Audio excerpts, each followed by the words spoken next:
Hello, welcome to Heady Remarks. May 22nd, 2022. I just drank some water and it went down the wrong pipe.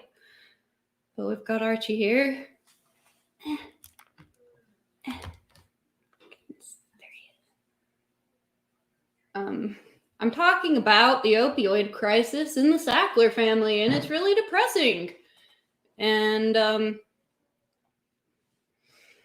it just seems like they basically got away with what they did. And they were, like drug kingpins, drug pushers, basically, drug dealer pushers. But, yeah. I was just thinking, I get so nervous still right before I start. I was thinking about this girl who used to do this show I liked called Dark Matters. Dark Matter? No, it was Dark Matters with an S. There's another show with it, I think. But I remember she stopped doing it because she was having weird psychological problems. I don't know if it's because she did true crime dark. But anyway, I was that sucked though because I liked that show. But it was Kayleen something or other. I don't know. She did a really good episode on this lady whose body was found in the barrel in a pond on her own property, and it's a really weird story. It's long. It's kind of a long episode, but okay. Anyway, got some notes here.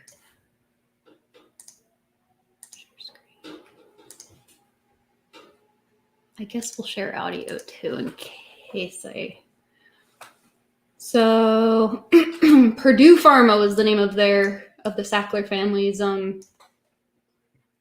company. They had a few different, they're involved in all sorts of different company names because that's kind of how they were able to keep moving forward with what they were doing even after they were convicted.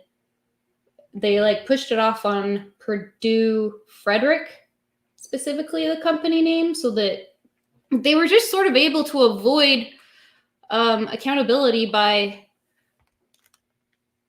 way of their different little company names and stuff. But more Americans have lost their lives from opioid overdoses than had lost their lives in all the wars the country had fought since World War II. Okay, well, I don't know where I took that from. The family behind OxyContin pocketed $10.7 billion from Purdue Pharma. Meet the Sacklers, who built their $13 billion fortune off the controversial opioid. Yeah, they just funneled all the money out of the country, at least $10 billion, basically all of it. Hello! Hello, hello, hello! Squatch, squatch. Talking about these fine people. Empire of Pain by Patrick Radden Keefe. That's what I was listening to. I finished it. I actually started listening to it again. At the beginning, the first third of the book talks about Arthur Sackler, this guy. What's he holding? I don't know. He likes Chinese artifacts and art. Oh my god, that's totally showing my entire name. That's wonderful. Let's just go back down. Why is it doing that? God damn it. I gotta learn how to edit. Ah! There we go. So that was Arthur. I just had to delete that photo because it was saying my full name for some reason on it. Let's hope it doesn't happen again. Not that it matters. Not that it matters anymore. So please don't do it again. I'll just leave it this size. His son, Richard Sackler. Well, no, Richard Sackler is not his son. Hold on. It's over here. Where?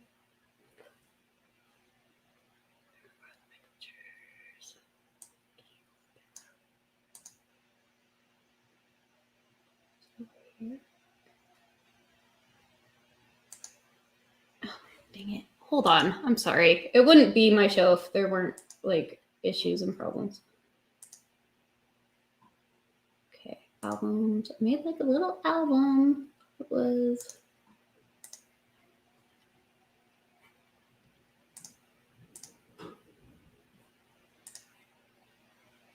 Sackler Opioids. Okay.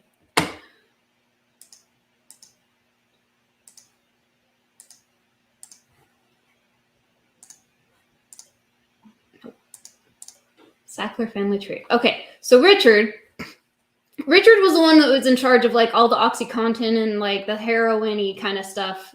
The older Arthur Sackler, who Richard Sackler was Raymond's son. So it's a story of Arthur Sackler and his two brothers, Mortimer and Raymond. And later on, Raymond's son Richard is sort of our main guy, although the whole family's involved. Kathy, all of them.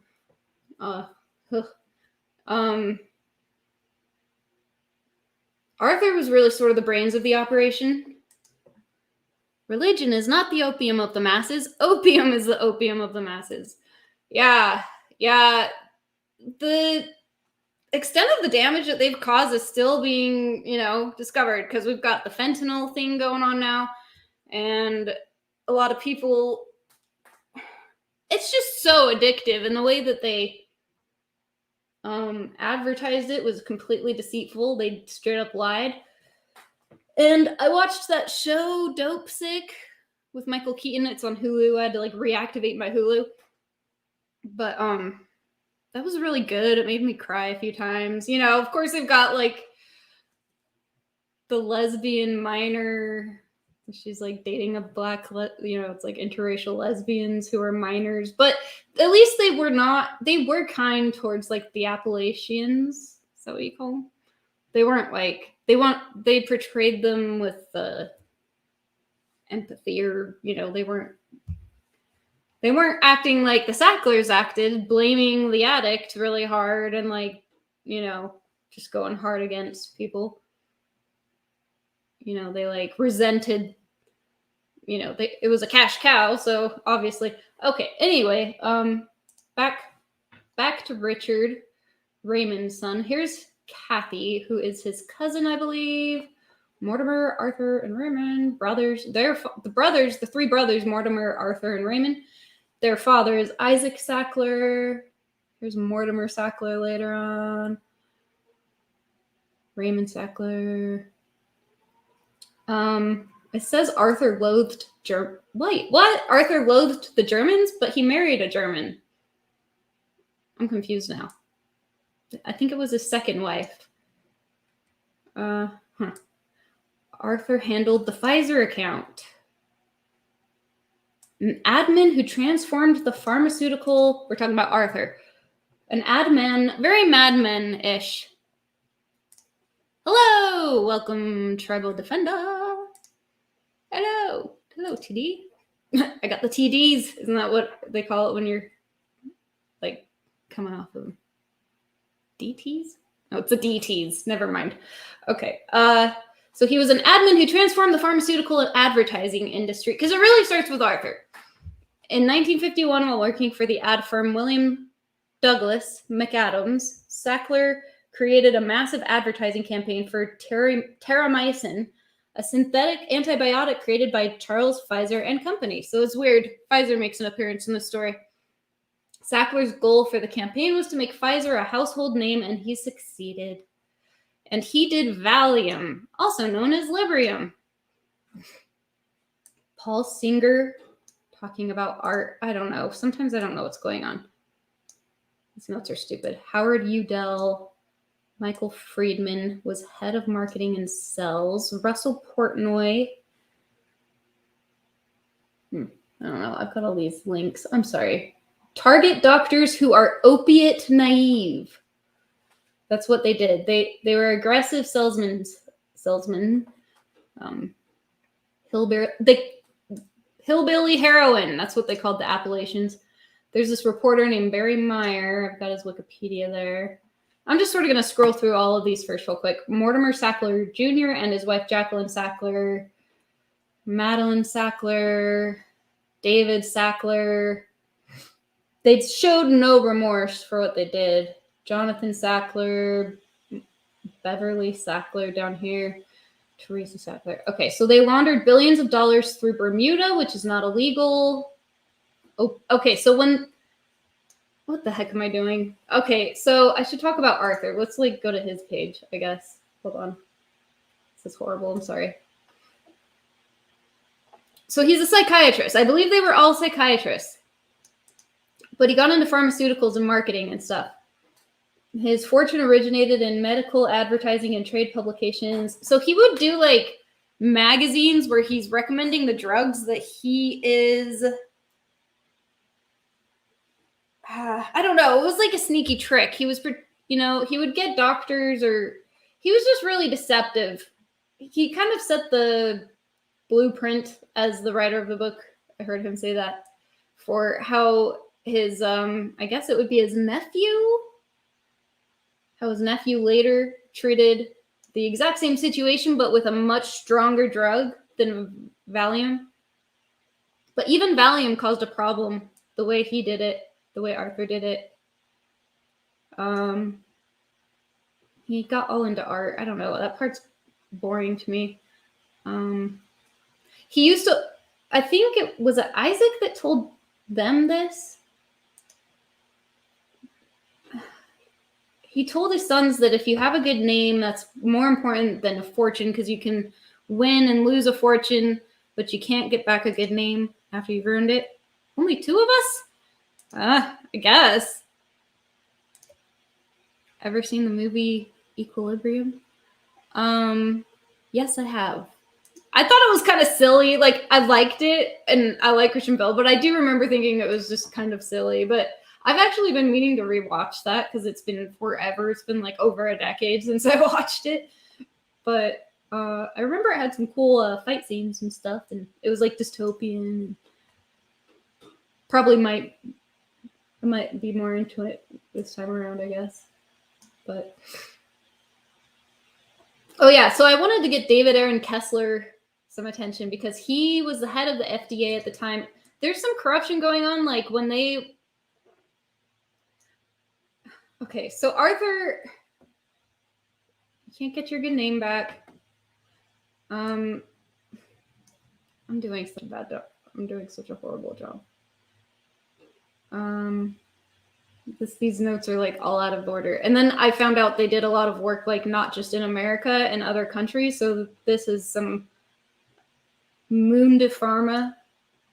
I didn't get into that a lot. All these links. Judge approves up to $30 million in bonuses at OxyContin maker Purdue-Frederick. That's from May 19th, 2022. So that's a recent article.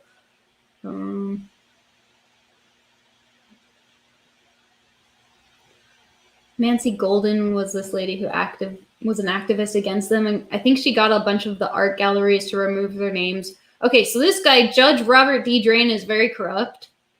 He they declared bankruptcy after they transferred all the money out, and then it's totally shouldn't be allowed.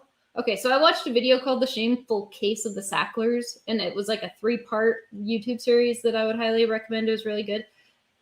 The notes from that will probably be really good, actually. So,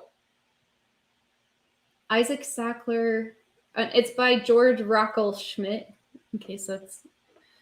Isaac Sackler and Sophie Greenberg met in New York. They were Jewish immigrants. They came separately and met in New York. They settled in Brooklyn. Isaac started a grocery store business. So this is before the first Arthur, with his brother called Sackler Brothers. Later, he sold it, began to invest in real estate and rental properties. He had 3 sons. Arthur, the oldest. Abraham changed... Oh, his name was actually Abraham. Arthur. And changed his name from Abraham to Arthur. Later, he changed it. Mortimer and Raymond. Reputation laundering. I don't know why I wrote that. Advertising directly to doctors. Advertising the drug company itself rather than the drug. These notes are bad. 1929, financially ruined. Isaac can't afford to send his sons to college. Arthur begins pre-med studies at New York University. Mortimer rejected from medical school for being Jewish. So they had a quota. You couldn't have too many of a certain thing, I guess. he and Raymond had to go to Scotland for medical training, financed by Arthur. All three end up at Creedmoor Psychiatric Center in Queens for their medical residencies. Electroshocks. Okay, I'm remembering now. So the electroshocks, they experimented. I think they bought more than one rabbit to experiment on. And they noticed that when you do electroshocks on the rabbit, it caused a release of histamine, blood vessels dilate, bring oxygen to the brain. So they pioneered native advertising, ads designed to look like editorial content in newspapers. Fake news. Golf tournaments for doctors, purchased Purdue-Frederick. Okay, I'm trying to remember now. So Arthur was like all into chemical medicine, like biochemical brain. He was like, he thought there should be like a drug. He thought that a lot of things could be solved by chemicals, brain chemistry stuff. And he thought that was kinder.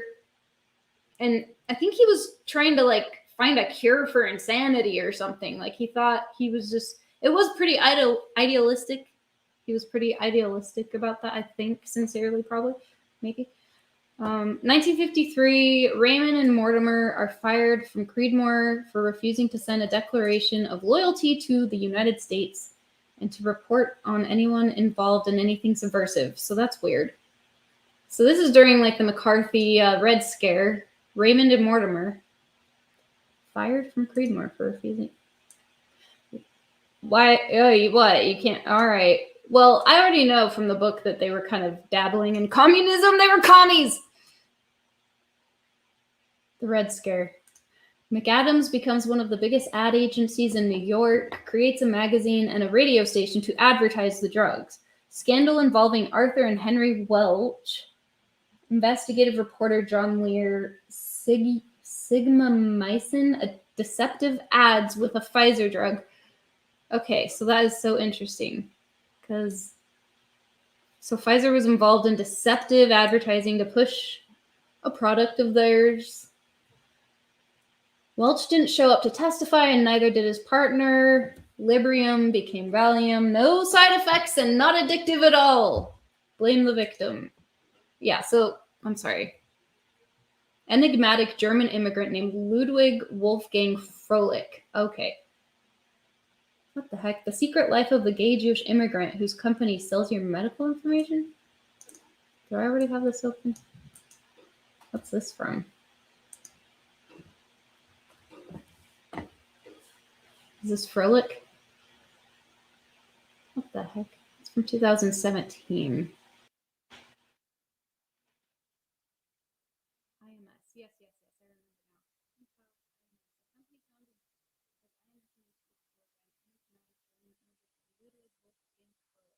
The company that Froelich founded is a titan in its field worth nearly $20 billion. Yet for all his accomplishments, Froelich's name appears on the company's website only once.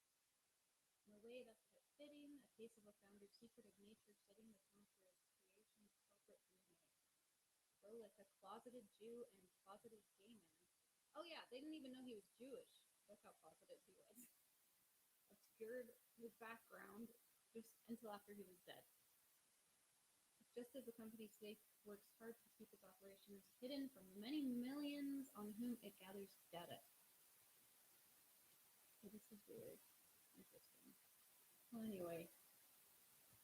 Master of his universe. Is that him?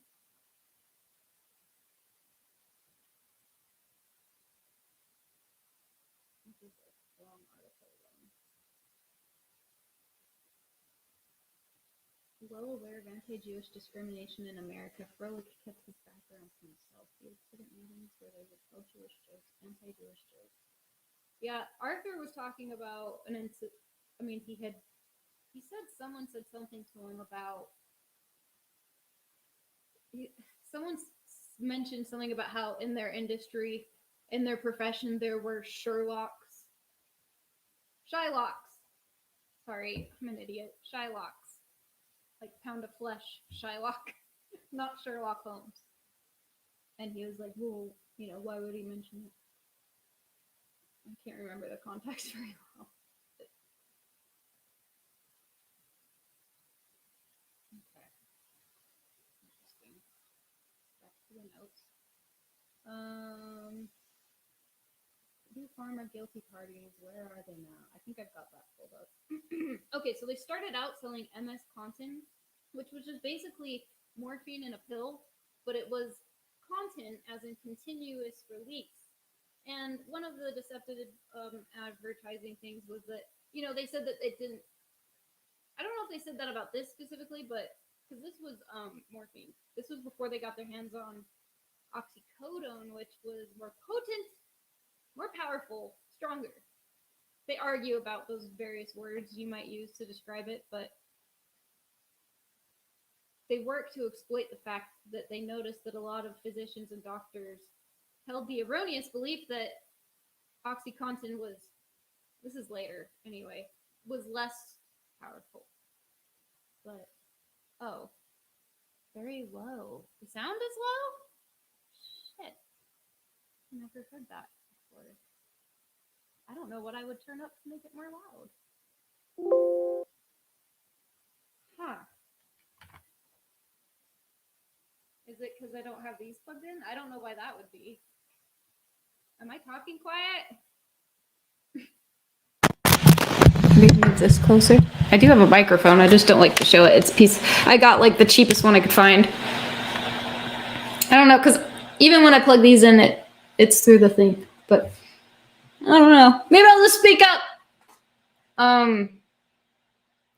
So blame the victim. Yeah, they started selling MS Contin before it had even been submitted to the FDA for approval. Curtis Wright totally got bribed, worked for Purdue Pharma for 3 times his salary at the FDA. Yeah, so Curtis Wright got a hotel room with the Sackler family, and for 3 days they together wrote, basically what would be, because the FDA has to approve what the Bible of the drug that goes on the hierarchy, on the, the packet insert that describes, how, is it better? Huh, okay. Interesting. So, yeah, what was it? I'm confused now, maybe.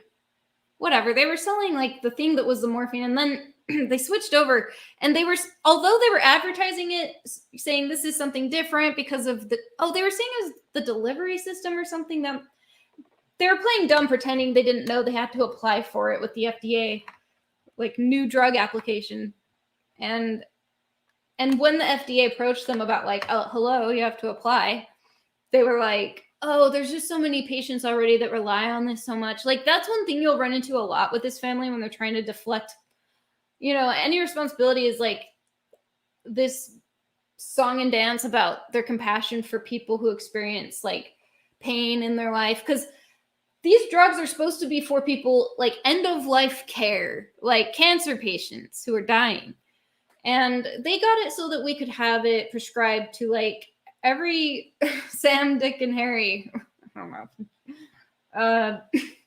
Jane, Dick, and Harry. For moderate pain. And they said, individualize the dose, meaning you can start them out at 40. You don't have to start at 20 no matter what.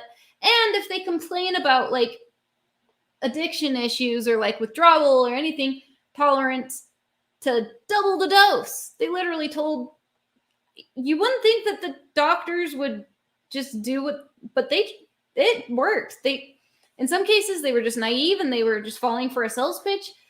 In other cases, they were kind of bribed into it. It's been proven that as much as just paying a $15 dinner for a physician or a doctor or whatever can change how he prescribes. So they would, come in, get manicures, mani-pedis for their receptionists in the doctor's office and stuff.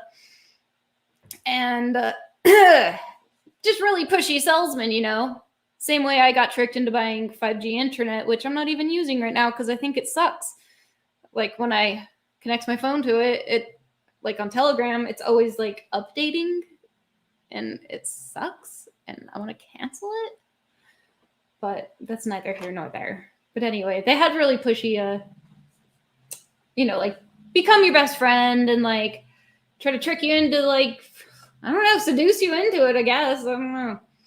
you know, they would have golf events, like, you know, and like, come to our thing, bring your wife, it'll be like a day at the spa.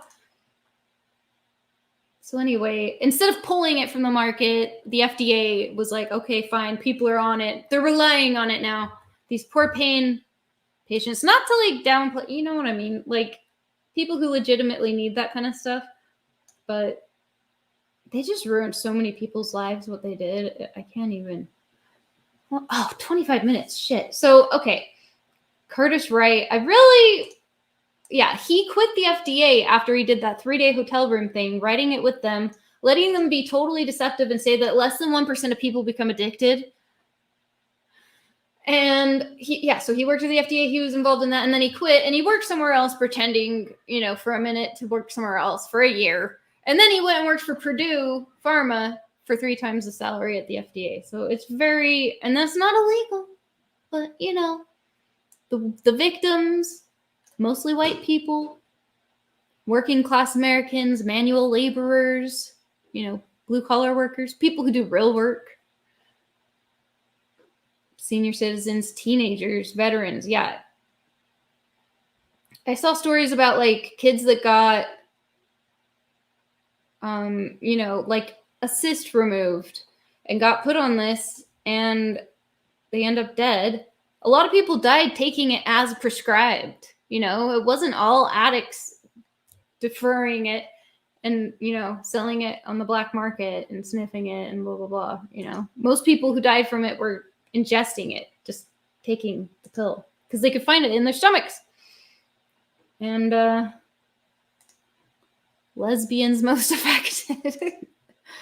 Yeah, one thing that comes up when, you know, I've one person I tried to talk to about it brought up the crack epidemic in the 80s, and I get it. Like, people are saying that if we had treated, they're trying to say, like, honestly, we didn't treat the opioid epidemic with compassion at all. It was going on all throughout the 90s and continuing well until right now. But I mean, at one point we did realize, because there were just so many people like being affected by it.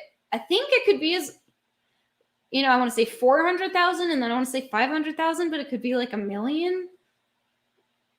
It could be that many. It's definitely like 400,000 dead. I need to double check that. Where are those? I have those. Hold on. Got some death numbers. Where are they?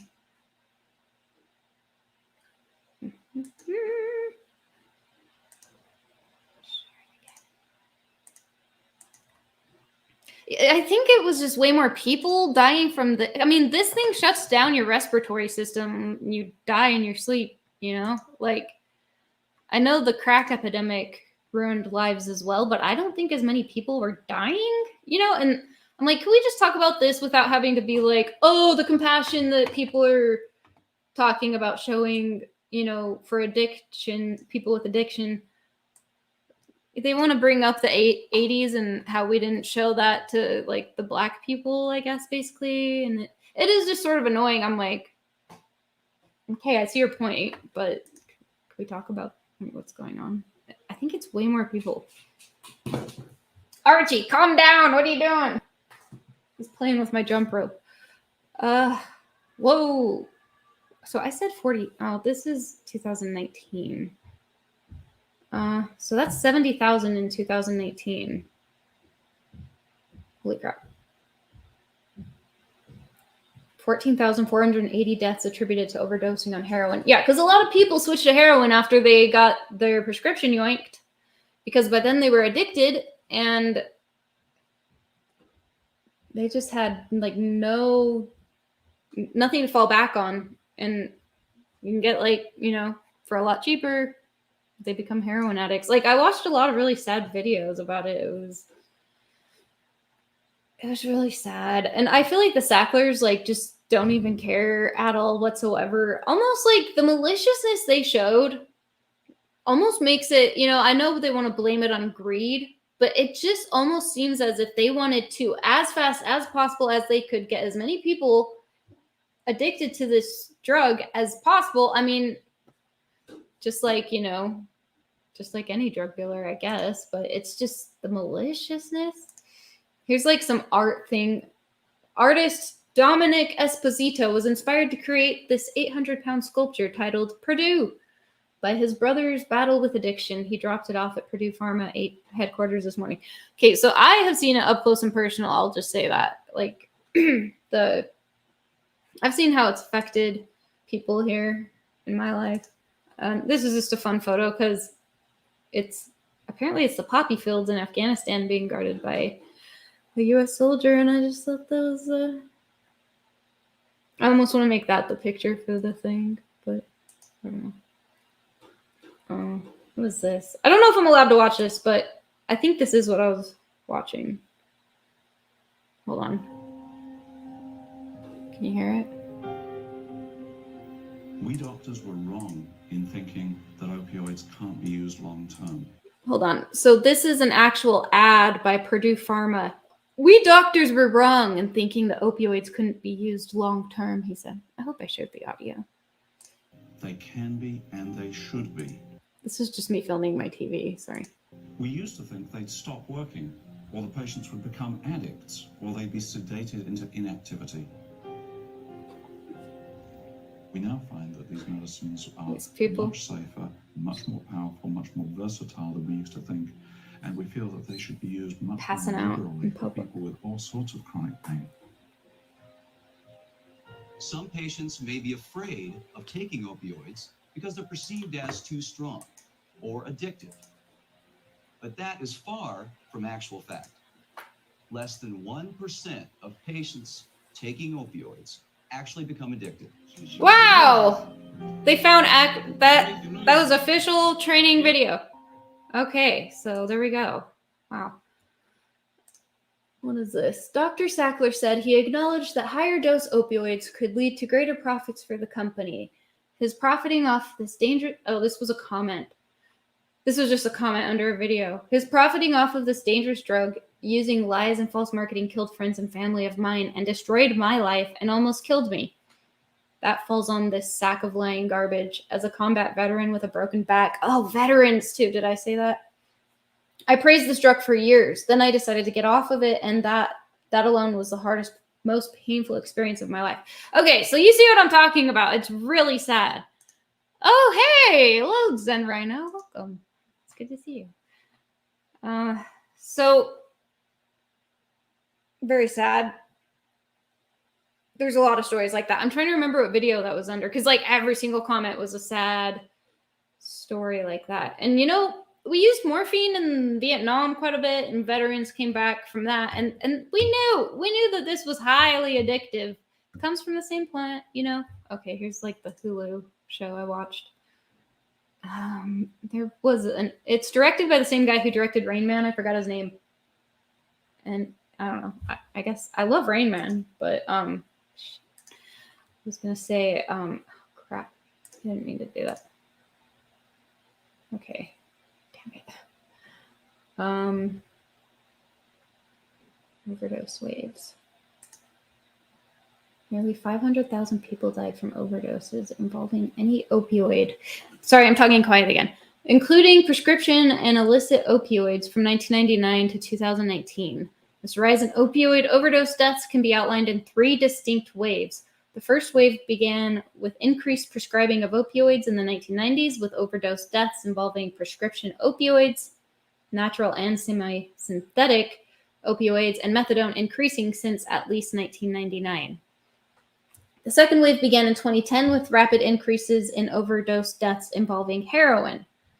The third wave began in 2013 with significant increases in overdose deaths involving synthetic opioids, particularly those involving illicitly manufactured fentanyl. The market for illicitly manufactured fentanyl continues to change, and it can be found in combination with heroin, counterfeit pills, and cocaine.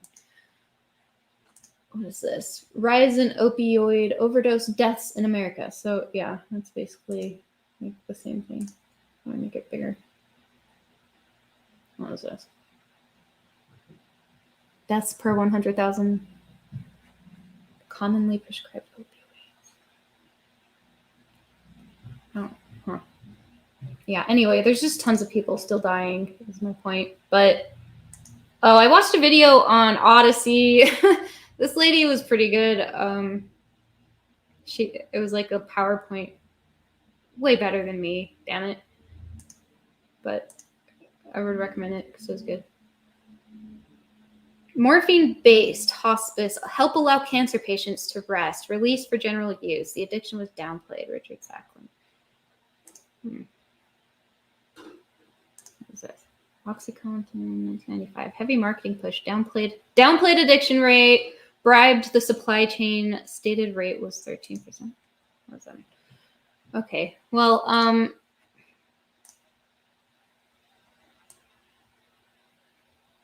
oh, part 2 of the shameful case of the Sacklers on YouTube.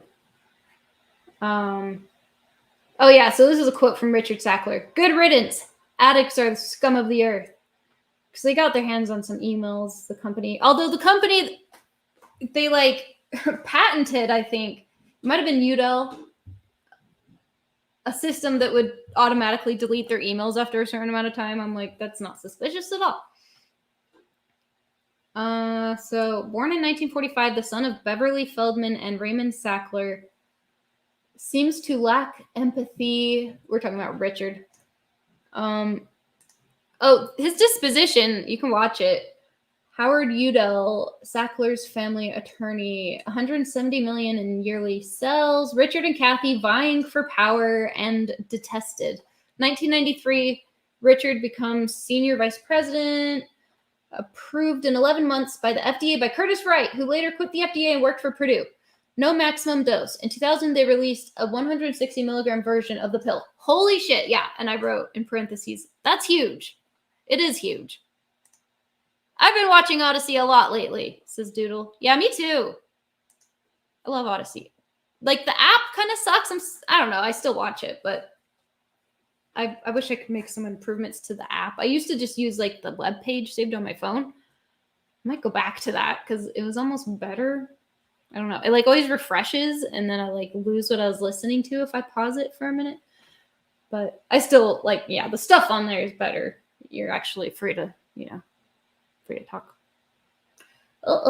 Yeah, so 60 milligram pills were already big, and I cannot believe they did a 160 milligram version of the pill. They just kept pushing and pushing. The worse the situation got, they were like, go harder. Like, they were gonna, like, push it as far as they could until they couldn't anymore.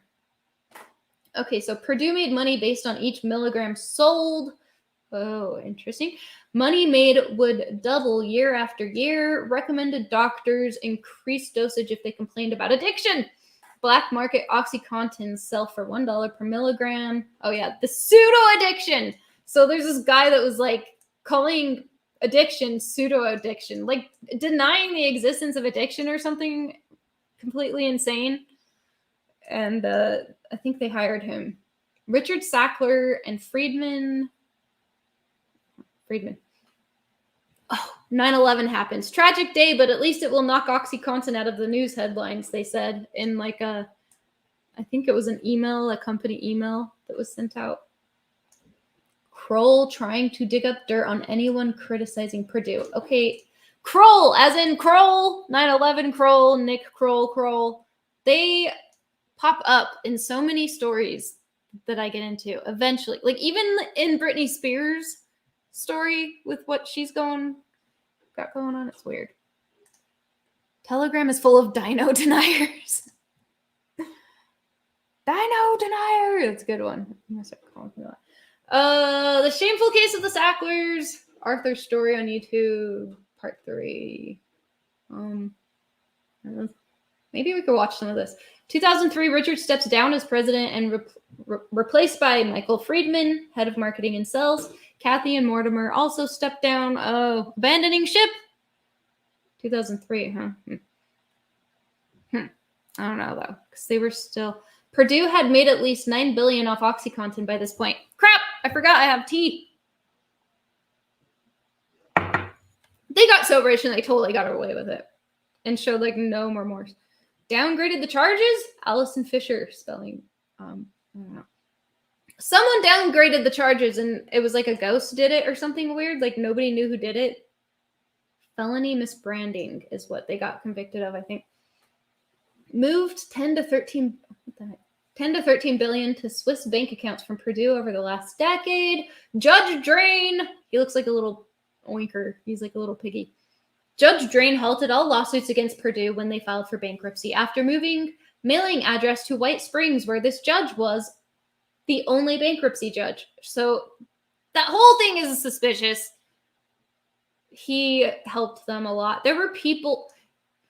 At one point, Giuliani's in this story. He's like friends with the Sacklers, and he's friends with Trump. And I think it was Trump that released the name of a bunch of U.S. attorneys that were getting fired, and one of them was the one that had brought the case against the Sacklers. And that's not good. Anyway, October 2029, Judge Drain sides with the Sacklers. Purdue only had $1.5 billion left. Family protected from future lawsuits. Bankruptcy concludes in September 2021. Family left New York. Some left the country. Traded their good name for incredible wealth. They will see no jail time. Jamie Reedy wrote the book that the movie Love and Other Drugs is based on. Oh, I was just thinking about that movie Love and Other Drugs because it's about like a drug salesman who goes around to I just thought that was weird, so I randomly started looking that up. He like goes to a it's like a romance, like a weird drama romance. But he was like literally selling Zoloft by that name in the movie. It was weird. What's going on? I used to love opiates. So did I. Too much. You like it too much? That can be not good. Anywhere Giuliani is, crime follows. Says Nikki Fruit Loops. Good to see you, by the way. Hi. Squatch says, remember how rich Epstein was, but he was really just a guy doing his job. Wonder if it's the same with the Sacklers.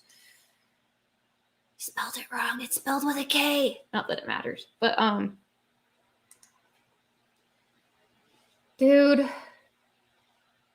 No, they got help. That's what the weird thing is. They want to blame like our system for them sliding through the cracks, but they kept having help, like from higher up. And in some cases, it was like mysterious who was doing it. What is this? The 3 waves of the opioid epidemic. I already...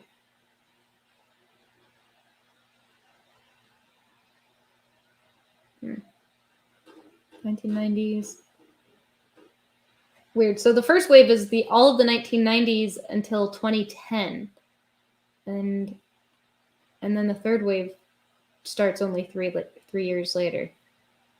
COVID-19 pandemic was instrumental in increasing opioid abuse in the United States once again. This resulted in several cases of drug overdose and people dying because of the same, even when the country was struggling to control the pandemic. There are many different types and forms of opioids that are readily available in the market as prescription and non-prescription drugs. Some of the major ones are morphine, fentanyl, oxycodone, codeine, oxymorphone, and hydrocodone. Oh, here's the deposition of Richard Sackler. Non-malignant. He's like, I'm not going to apologize for energizing my Salesforce. 1,000 dead in North Carolina already? Oh. Shit, dude. Yeah, it's like every single state. They were like states and counties individually were trying to sue them. There's a House hearing on the Sackler family and the opioid epidemic. Is that from June 8th, 2021? Mara Healy. She was like, is she the one I'm thinking of? She's from Massachusetts and I like her. Yeah. American lawyer, politician serving the Massachusetts Attorney General. She is a member of the Democratic Party. That's fine. I'm like, that's okay. Oh, she's openly gay. Whatever. That's okay. I like her. She went after the Sacklers.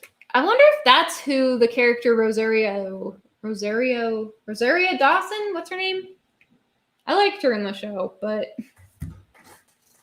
Okay, so, like, of course there's, like, all these, like, diverse interracial, like, romantic relationships in that show, which... whatever. But At one point, this black woman is like looking at pictures of the Sacklers in that show, the one that Michael Keaton's in. I don't even know if I want to say this. She's like, look at all these lovely white people. And they're not white, they're Jewish. That's all. I just think that's an important distinction to make. They just kind of had to slip that in there, didn't they? You know? Turns out drugs don't give a fuck who you are. Yeah, I mean, it did affect mostly white people, though, because it was like, I don't know, I guess more white people have health insurance. Is that true? I mean, it probably is true. And like it said, it was like, God, there was like this whole town in Kentucky that got wiped out. The mom who took on Purdue Pharma for its OxyContin marketing. Maybe, do I have that one pulled up? I've got so many links. I'm scared I'm going to accidentally X out. What is it? The mom who took on Purdue Pharma for its OxyContin marketing. After her daughter died from OxyContin, Marianne Skolek Perez became an advocate on behalf of OxyContin victims, delving into how the drug was being sold. 29-year-old Jill Carol Skolek was a single mom in Phillipsburg, New Jersey. Her 6-year-old son, Brian, had come back. Okay, I know the story now. So it was her daughter. Yeah, so this is the lady's daughter. Because Marianne Skolek Perez ended up having to, her daughter died, and she had to adopt her daughter's son, Brian, because her daughter died.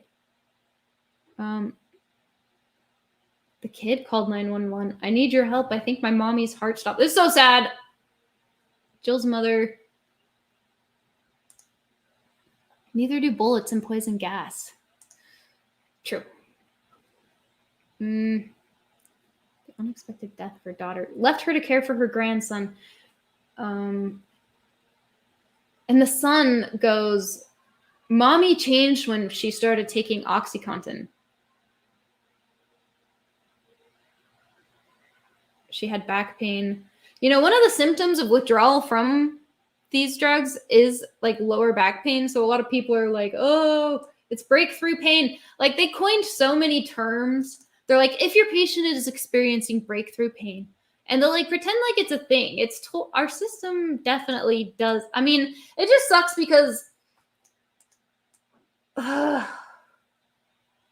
it doesn't just seem like the system. It seems like there were people specifically bending the rules for this family, you know? It's kind of weird. Oh, about 48 minutes. This is so depressing. Oxydeaths.com. That website, that's the website she made, but it's like not up anymore. Stomp back. The family behind OxyContin pocketed $10.7 billion. Let's find a video. Do I have a video? That was like a really old. What was that? Raymond and Beverly. I don't know. That might have nothing to do with anything. I'm trying to remember which one was a communist. Whatever. It's not. X out. She protested the Sacklers. Last year was deadliest yet for overdose deaths in the U.S. Can Utah buck the trend? This was a local thing I looked up. Nearly 108,000 Americans died of drug overdoses last year. This is from recently. This is from May 16th. Experts warn they point to a trend of rising overdose deaths, meaning the nation's opioid epidemic may be far from over. God, it's like seriously like ripples still going on. Naloxone, that's the drug that they use to save people's lives when they're having an overdose. Oh, I already saw that. Okay. I could have sworn I had McKinsey denies illegally hiding work for opioid maker Purdue Pharma while advising FDA. Oh, really? Consulting firm was protecting client confidentially, chief says, and wasn't obliged to disclose work advising drug manufacturer. Hmm.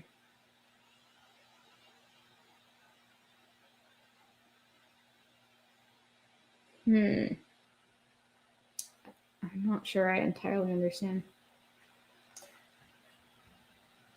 Pleaded guilty to bribery, fraud, and other criminal charges. So Purdue Pharma, which is in bankruptcy, or not anymore, that's over now, but I think, pleaded guilty to bribery, fraud, and other criminal charges in 2007 and 2020 over its drive to sell OxyContin, including false claims for the drug's safety.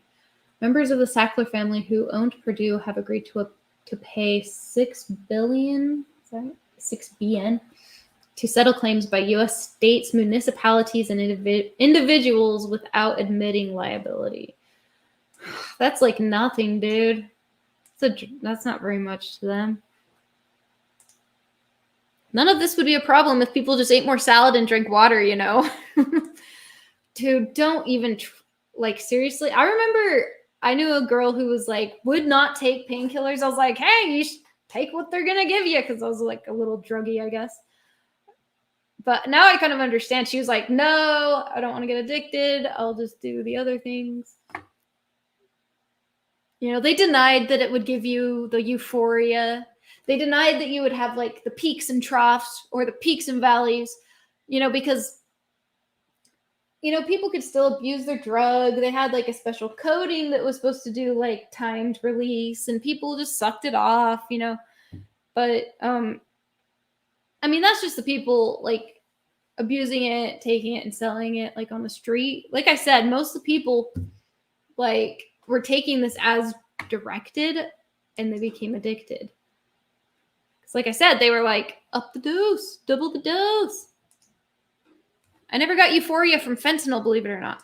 I've never tried fentanyl. That's like, I guess, too new, and I'm calm and mature now and whatever. Just kidding. I don't know. I'm scared of fentanyl. I would not, you know, so strong, but, you know, they're putting it in their cocaine and stuff. So, okay, where are you, Kathy? Let's watch Kathy Sackler be a sack of shit. A Sackler of shit. I just didn't die. I'm glad you didn't die. I'm glad we all haven't died yet. Let's keep it going. I'd like to ask you one final question, and I'd like to begin with you, Dr. Sackler. Will you apologize to the American people for the role you played in the opioid? Hold on. I just want to mention, like, the naivete, the ignorance that this family, like, almost like playing so stupid when it comes to addiction and not acting like they don't understand what it is. They are all trained psychiatrists. They know what addiction is. We've known the opium. We've known the existence of that poppy plant, the stuff in there. We've known for a very long time that it's very addictive. And trust me, they knew. But it's just, it's so crazy how, yeah, anyway. Opioid crisis, Dr. Sackler.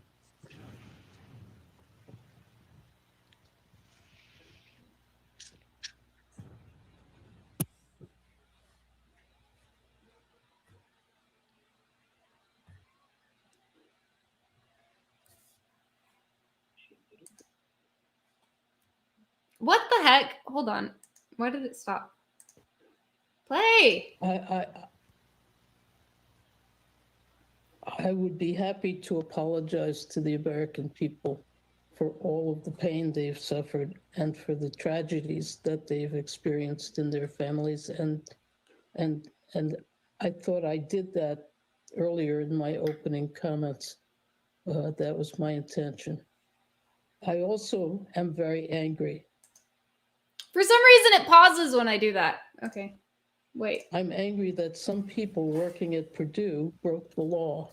Oh, hold on. Yeah, they're trying to blame it on their salesman. No, they were directed to do it. The order came from higher up. I'm angry about it from 2007, and I'm angry about it now, again, in 2020.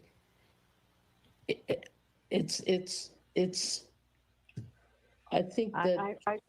I know you're angry, and I'm sorry, but that's not the apology we were looking for. You apologize for the pain people have suffered, but you've never apologized for the role that you played in the opioid crisis. So I'll ask you again, will you apologize for the role you played in the opioid crisis? I have struggled with that question. I have asked myself over many years. I have tried to figure out, is there anything that I could have done differently, knowing what I knew then, not what I know now? And I have to say, there is nothing that I can find that I would have done differently based on what I believed and understood then, and what I learned from management and the reports to the board, and what I learned from my colleagues on the board. And it is extremely distressing. And it's Now, and Mr. Sackler, will you apologize for the role that you played in the opioid crisis? Well, I echo much of what my cousin said, but I will say to the American people, I am deeply and profoundly That's Jonathan, I think. sorry that OxyContin has played a role in any addiction. You know that sort of raspy, like docile voice? Richard has that voice too. I'll watch some of his disposition. And death. While I believe I conducted myself legally and ethically, and I believe the full record will demonstrate that, I still feel absolutely terrible that a product created to help, that has helped so many people, has also been associated with death and addiction. These people. Morning, my office filed a. I guess it's just going to continue. That's the Attorney General of Massachusetts, I think. These people are fucking evil. Just wanted to say that. Fuck you, Sacklers. Yes. My lawyer says I can't apologize. No. LOL. Prescribed syrup of Ipecac. That just makes you throw out. You know Kratom. Do you guys know people that have actually gotten off opiates by using Kratom, or what? You got any like success stories with that? I like Kratom, but it's just another drug, I guess. It's not illegal, but you know what I'm saying. I want to hear what she in says. Massachusetts State Court. Actually, I'll go look at Richard. Where's his thing? Did I? The New Yorker. Where is it? Oh, and I think Purdue is trying to like get involved in like treatment now, and I'm like, Hegelian dialectic much. I went cold turkey on Fent. Don't suggest that. Kratom helped a couple people I know. Oh, good to hear. Glad you survived. Scary. That's what killed Prince. Oh, I don't know. I had it up here somewhere.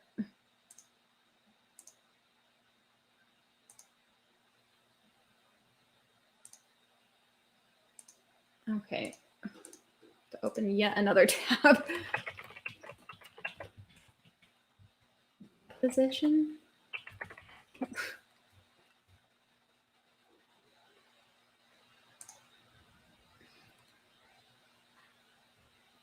Oh, yeah, it was 8 hours long. I literally listened to all 8 hours.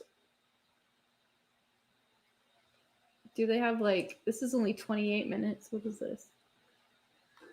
And then there's like Bryan Cranston like saying lines from it. Would you state your name, please? Richard Sackler. How much money has Purdue-Frederick or Purdue-Pharma made off the sale of OxyContin? I don't know. Okay. Do you know how Same much voice. the Sackler family has made off the sale of OxyContin? I don't know. My cell is at Fair to 3%. say Goodbye, it's over $1 Cruel. billion. Well, sayonara. It would be fair My to left say hand. that, yes. I don't know what I'm doing. Do you know if it's over $10 billion? I don't know what I'm doing. I don't think so. You know if it's over $5 billion? Very well. I don't know. I don't know. He said I don't know a lot. Again, it's Cornelia Hinch. F? Really?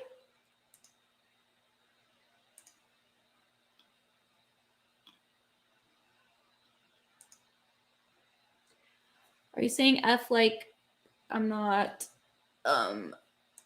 streaming, or F like goodbye to your phone? Probably that. It's dated May 29th, 1999. Cool. I guess I'm almost done here.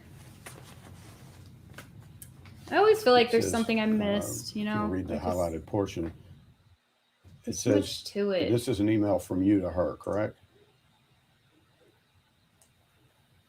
Yes. It says, you won't believe how committed I am to make OxyContin a huge success. It is almost that I dedicated my life to it. After the initial launch phase, I will have to catch up with my private life again. Did I read that correctly? You did.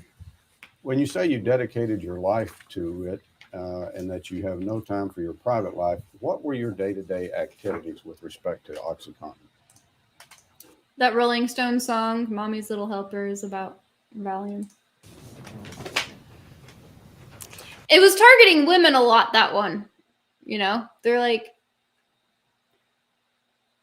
I guess women are a little more high-strung, maybe. I don't know. I know that they breathe a little faster. They blink a little more frequently. I think their heart beats a little faster. So I'm not sure what my point was, but women, they just really went for that Valium, that downer.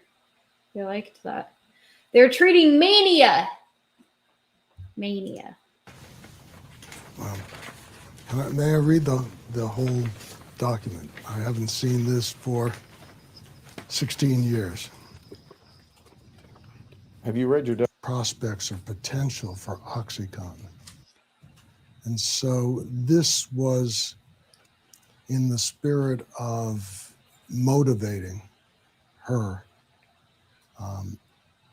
It was true that I was very gladdened to see that OxyContin was meeting with such a strong positive reception by both physicians and patients.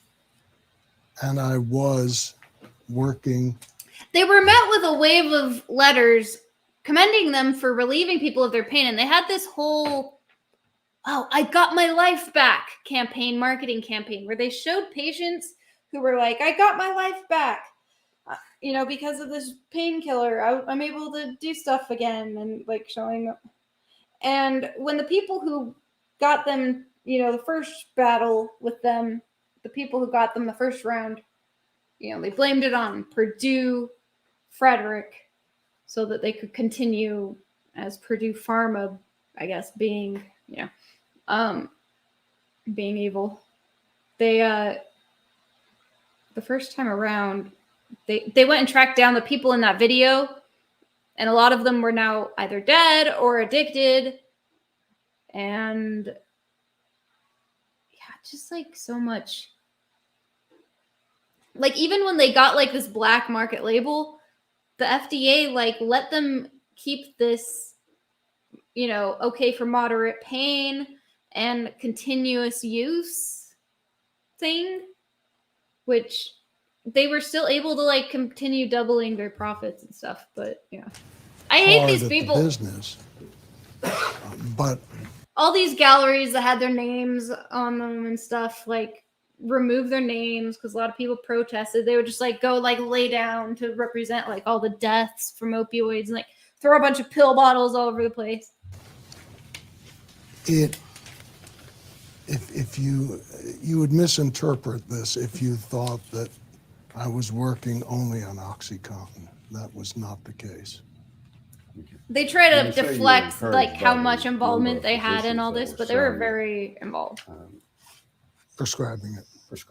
You were not aware at this time, were you, or were you aware that your company was... I'm not sure I made my point very good. Okay, like sure you need to have like a system and laws in place to protect people, but sometimes when there's a maliciousness in the spirit of the people behind it, it just seems like there's always going to be some squiggle room for fuckery if you've got, I don't know, It would be nice to have a perfect system that protects against all fuckery. But I'm trying to make a point about like the morality or something. I don't know. Like, it's not too often that you see maliciousness like this particular family has shown. It's like kind of psychopathic, in my opinion. Committing a felony in how they were marketing and branding the drug. I object to the form of the question. I was not aware at all of what you're saying. And when I say I was heartened by physicians' reception, when I did speak to physicians, Nikki says the one system that improves that involves a gallows. Yeah, see, that's the thing, is like they were not punished. What the hell? Ugh. Are there like any new news articles? I like this. This bugs me. I don't like when the rats get away. I'm sick of seeing that. I'm so sick of seeing that. meetings, I didn't go on sales calls. And the people, like, I was listening to some phone call where a couple times family members of victims of these people tried to speak up, like they were on a show, because it was during COVID, a lot of the, so like, I don't know, and they would be like, it was Judge Drain, this fat pig bankruptcy lawyer in White Springs. He's like, I understand, and we want to hear your story, but that's just not like what this is for right now. I don't know. It was annoying to hear these people try to be like, you killed my son. You know, like, I seriously started crying. I was watching, you know, these normie, like, Americans talking about finding their you know, kids dead. Sometimes it's adult kids, but it's their kids, finding their kids dead, and like and they were just they were completely sidelined because they didn't understand addiction. And, you know, even though times they don't end up dead, this tore families apart, tore marriages apart, ruined people's lives. You know, they've got people like at the end of that Dope Sick show, they've got Michael Keaton getting on Suboxone, and I'm familiar with that. You know, it's all going to be abused. It's all going to hit the same receptors, you know? What is that? Yes. I don't know. But at some meetings and conferences, they were. It's going to be people with like depression maybe already that might be like susceptible to this. Like one girl, she had kidney stones. She was prescribed it because she had kidney stones. You know, and I remember when suddenly all these pills were just available. They were just, you know, they were prescribing it. There's these pill mills, these things called pill mills, where people are just like, only that drug. You know, people started robbing pharmacies. People are like, you know, sniffing the pill in the car in the parking lot. Even if they're not sniffing it, though, it doesn't really matter. They were dying from swallowing. No matter how they took it, they were dying. Suboxone, the lovely orange treat. Yeah. Got like that weird kind that you like cut a little snip off. And, yeah, like I said, I've known people that have been through this. I know a lot of people that, you know, remember that scene in The Wizard of Oz when Dorothy and all them are like running through the poppy fields and they like pass out? Did my rehab further south? Oh, did my rehab further south? Okay. Oh, sorry. I'm in Florida. I know pill mills. Oh, okay. So you're familiar. In that show, they were driving to Florida to, you know, when I was in my 20s, like early 20s, I had a neighbor who worked at a methadone clinic. So, extremely enthusiastic my point was about the effectiveness and the safety and the reception their patients had, response they had to the product. That was what I was referring to. because, as I had told you before, our goal was to make a better product than MS Cotton. And it was hard to get people to testify against them because a lot of the people were too unreliable and suffering and having problems with their addiction situation. And I believe this was one of the ratifications of that. Let's mark this exhibit 3. The way the sales scheme was set up, if they sold more OxyContin, they made more money, basically. Yes, the same as almost every other company in the industry.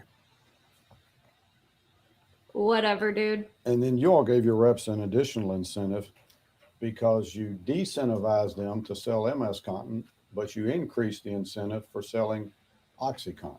Is that true? Yes. And then you had one of the highest paid sales forces in the country. They eventually made a pill that was like so hard to sniff. They if you break it with a hammer, it was only going to break into clumps. People still abused it though. Accurate. I've heard that said for 1 or 2 years. It certainly wasn't the case or hasn't been the case during the history of OxyContin. Do you know if reps that promoted and sold OxyContin sometimes ended up making over $250,000 a year? I've heard that was the case. I'm sure it was unusual. And then your top sellers were rewarded with trips to Bermuda or London in what was called the Toppers program. Cold water extraction is a thing, says Nikki. What is that? Are you talking about something you do to the pill? Is that correct? Yes. And during the first 5 years of OxyContin's release, Purdue more than doubled the size of its sales force, correct? And that's correct.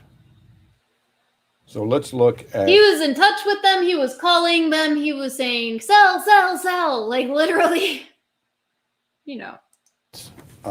Page 2, the last paragraph. It says, our meeting ended with a question and comment period. Michael Friedman emphasized the threat that AB-rated generics pose to MS Cotton. We're not sure when AB-rated generics will be launched, but we don't think it will be until 1996. Inevitably. and you know how it comes up for your patent expires. So when that happened, they just released like a new product so that they could basically renew their patent, I guess. I don't really totally understand how it works, but AB-rated generics will arrive. It was the same thing. It was the same thing Arthur was doing with Valium and Librium. They were like the same drug, but they were prescribing it for different things, like anxiety for this one, mania for that one, or they called it what did they call it? Antibiotics for the blues or something stupid like that. And this is why it is of a really complicated way to get the pill to break down to just take it. Yeah. Oh. Extreme timely importance that we must establish OxyContin. There's people that cannot stop thinking about that drug for the rest of their lives. They're going to be hounded by this. It really does bug me. Reformulate the new stuff, makes new patents. Yes, that's... OxyContin can cure the vulnerability of the AB-rated generic threat, and that is why it is so crucial that we devote our fullest efforts now to a successful launch of OxyContin. Did I read that correctly? You did. And who is Lydia Johnson? I don't know. Marketing. But I don't know Lydia Johnson. No. Sorry. I'm just skipping Principal goal was to produce the best product we could, and we believed when we started it, and subsequently. Should I stop? No. Oh yeah, people loved it, did they? They responded well to it at first, did they? Wow, I love this amazing drug that they swear does not cause addiction or euphoria. That's why people like this make me sick. Sorry, I need to stop. Okay, I'd go back to opiates if I had a guarantee on return. I'm an addict, always will be. Yeah, that's why people like this make me sick. Yeah. We believed it was. They had it was like Kathy's cousin. I guess it was his cousin too. I forget whose son it was. Bobby. They had a son. Well, he was an addict, a drug addict, and he ended up committing suicide. He jumped out the window and died, and they like never talked about him. I think Kathy mentioned him once, probably to try and get sympathy by bringing up like I had a relative who died who was an addict. But like other than that, they like never talked about his life, his death, nothing. It was like they just didn't talk about it. Bobby Sackler, I guess his name is. Can't really say what I'd love to occur to this particular gentleman. I would just like him to go to fucking prison. I don't know. Jail time. Just like, what's his name? The Madoff. And is a better product than MS Con. Is he dead? Madoff died. Do you believe Purdue's marketing was overly aggressive? No. Yeah. Do you believe Purdue's marketing was appropriate? I believe so. It says here on page 30, OxyContin's wide availability may have increased opportunities for illicit use. I'm sorry, what page are you reading Page from? 30. Page 30? Yes. 30. Okay. Okay, where should I look?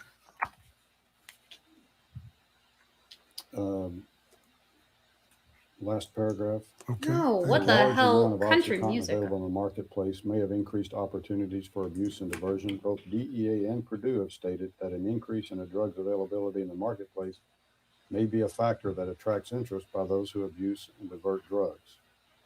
OxyContin, if you go on down, OxyContin became the top selling name brand narcotic pain reliever in 2001. Is that accurate? I don't know, but I just don't know. What the hell?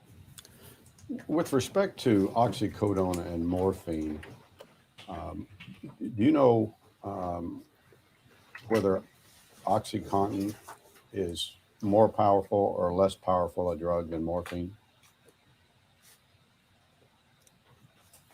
It depends what you mean by powerful. If powerful. Whoops. Just mute it. Potent is morphine. Okay. And we were I guess very proud that we. Not enough prison. I would love to get him hooked on his own drug and then suddenly take it away from him. And we'll do that over and over and over again for the rest of his life. Is that good? Is that good? Morphine is pussy opiates. You know, they had an employee who got, was she a salesperson? Like at one point he gave her the assignment, someone gave her the assignment to look up how people were abusing their drug, you know, online. And I think she had some sort of pain that came up in conversation. They're like, we got to get you on OxyContin. And then she totally got addicted and ended up losing her job because of her addiction. And I think she did try to sell them or sue them later. You like my compromise? Yeah, I think that would be a fitting punishment. It's horrible. It's hell. It's utter hell. And then maybe they'll, you know, I don't know. I guess I need to stop. But Purdue employee who sued, I don't know.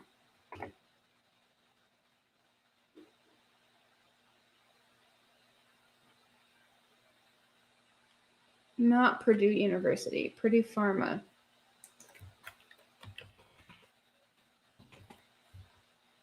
Yeah, that Judge Drain guy, dude, he is crooked. What is this?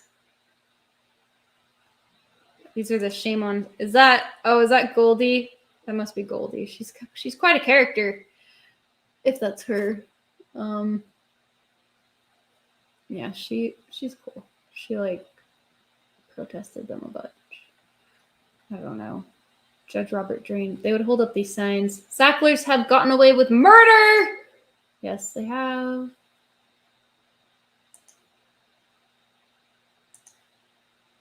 They just don't show any remorse. I don't know. February 18th, 2022. Shielded from current and future opioid-related lawsuits. That protection was contained in the original bankruptcy settlement, but prompted the objecting states to file an appeal that ultimately succeeded, leading to the current round of negotiations. Okay. This is from February of this year. The objecting states that the earlier amount of $4.5 billion did not go far enough to hold a... Well, didn't it end up at like $6 billion or something? Yeah, I don't know. It's still not enough. Anyway, Empire of Pain. It's a really good book. I guess I should stop before this gets too long. Find a way to get him addicted to XIAX. I don't know what that is. Oh, X-Lax. You know, they sold that too back in the day. Before they got into the good stuff, they sold embarrassing stuff like normal over-the-counter laxatives and that kind of stuff. But here's our negotiation. We're taking all your fucking money and your lives.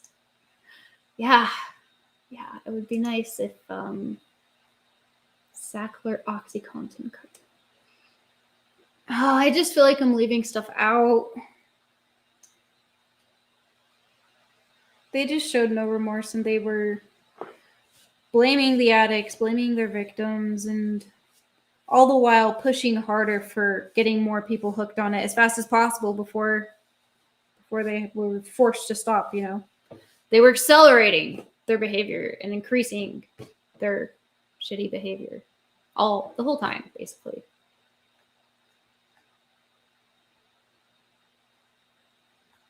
Yeah. They've kept pretty quiet. It's hard to find any videos of these people. Like, they tried so hard not to let that deposition become public. I guess these are just highlights. It was 8 hours long. These are just highlights from it. Hard to show remorse for all that cash. Yeah. Fucking sold their souls. Maybe they didn't have souls.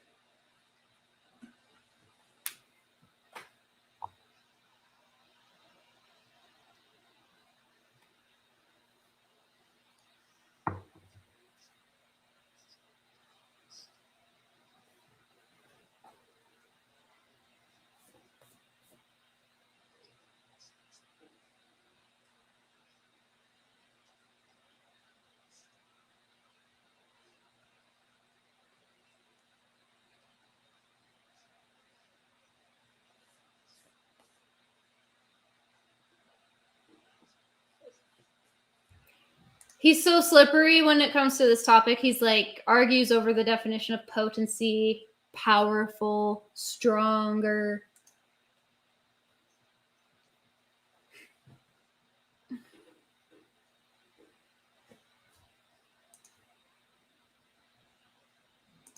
Well, life sucks, Heidi. Yeah, it does. It does suck. What else is going on? Is there anything else I need to address? There was a shooting in Buffalo. That sucks. Gotta have a soul to lose it in the first place. Bless us, everyone. Yeah. Yeah. They disbanded the disinformation board. So that's funny. Oh, shit. I just realized I'm like not sharing the screen. I'm an idiot. I do that at least once every episode. You know what? Let's call it good. Let's end it. I'm a fool. I might change the day I do this on. I don't know what's going on. I don't know if Fallon's coming back or not. I'll let you know. I hope so, but yeah, whatever. Let's end it. Thank you for joining us. This family sucks. That book's good. Dope Sick is good, but it's got some shitty propaganda stuff going on. Dismissed. Class is dismissed. Class dismissed. That's right. All right. Sayonara. Thank you. Take care. Be strong.